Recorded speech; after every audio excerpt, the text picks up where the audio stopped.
Hello, my friends. It is your brother Hampton from Hybrid Calisthenics. I've gotten a lot of questions recently about what is calisthenics, how do I get started, and how do I make a fitness routine around it.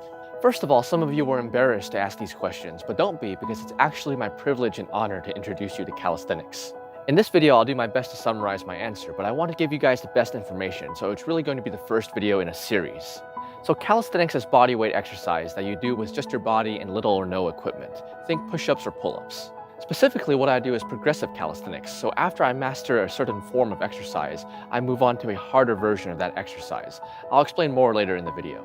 In my opinion, calisthenics is natural movement, so we're training our body to push, pull, and hold in the ways that it was designed to, and as a result, it's a great way to burn fat, build muscle, increase strength, improve functionality and mobility, everything.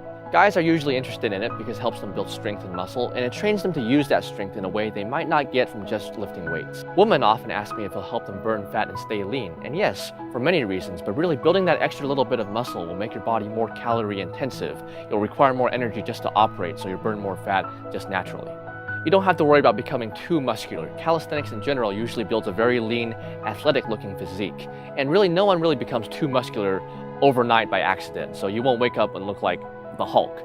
If you do, DM me on Instagram and we'll talk.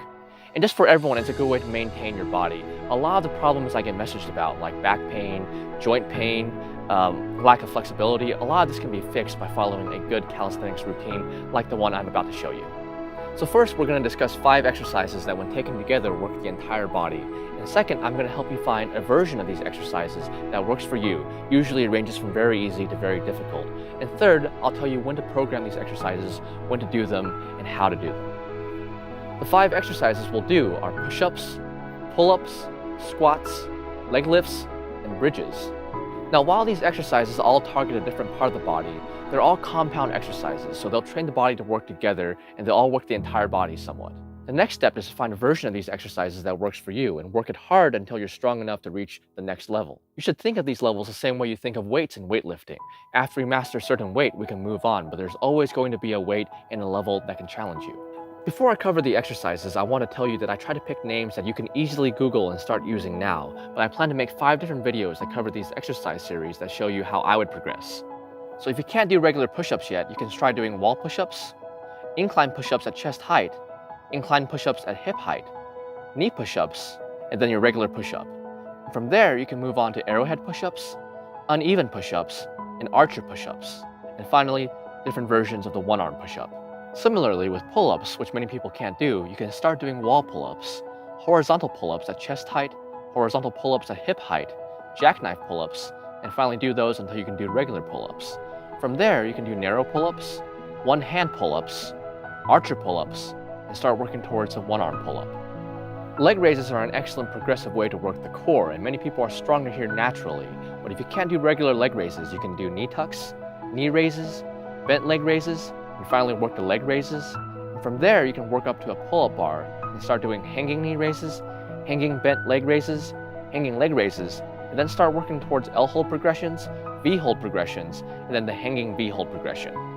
I just noticed that the more advanced an exercise gets, the more syllables there are and the harder it is for me to say because that last one took me a couple tries to get right. Moving on to squats, many people can't do regular full squats, which is okay. You can start doing supported chair squats, supported squats, half squats, and from there you can move on to regular squats.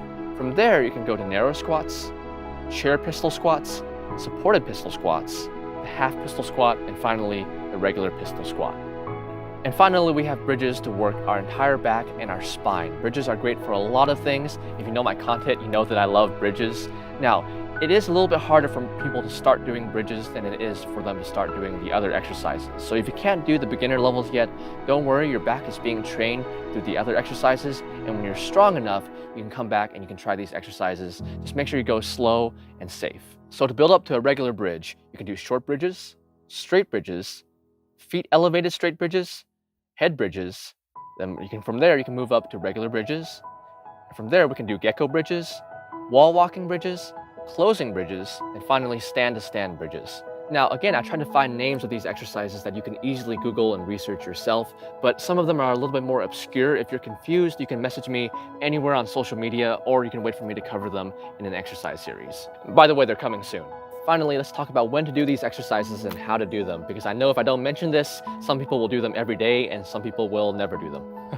And to answer one of my most common questions, yes, you can do some of these in your bed. For other ones, you may not be able to.